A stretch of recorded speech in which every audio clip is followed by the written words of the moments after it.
We're at the crown of the fatal avalanche from Saturday, January 5th.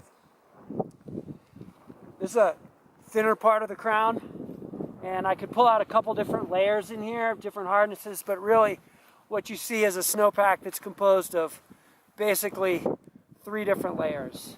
There's a lot of snow from primarily December, maybe some November here, but at the ground, or near the ground, about 11 inches above the ground, there's a lot of really well-developed, large, coarse-grained, striated depth pour, and the failure surface appears to actually be, while there's a lot of that below there, appears to be just above this soft crust right here that may have formed in early November.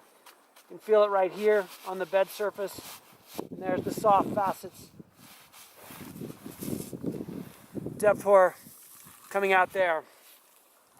The importance of that is we have the exact kind of structure in which you can pile snow on, sometimes quite deeply, like behind me with wind drifting, but you still have the structure that can produce an avalanche that can break, like this one did, several thousand feet wide, because you essentially have one strong, cohesive slab over a very uniform, very weak layer near the ground. One rider made several laps on the slope before the avalanche broke while he was riding downhill. The avalanche connected several terrain features, propagating 1,700 feet wide and up to 5 feet deep. Although he attempted to outrun the slide, the debris overran him near the bottom of the slope. He was carried, partially buried, and injured. When the avalanche broke, the second rider appears to have been off his machine near the bottom of the slope. He too was overrun by the slide, but he was fully buried roughly 2 feet deep. He was not wearing an avalanche beacon, and he was recovered 2.5 hours after the accident. This type of avalanche exemplifies the tricky and surprising behavior of persistent slabs.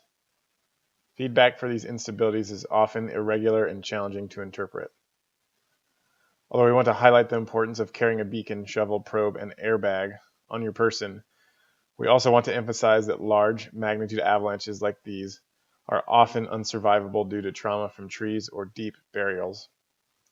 Terrain selection and choosing effective safe zones to regroup or watch your partners from are also critically important when weak layers are present deeper in the snowpack.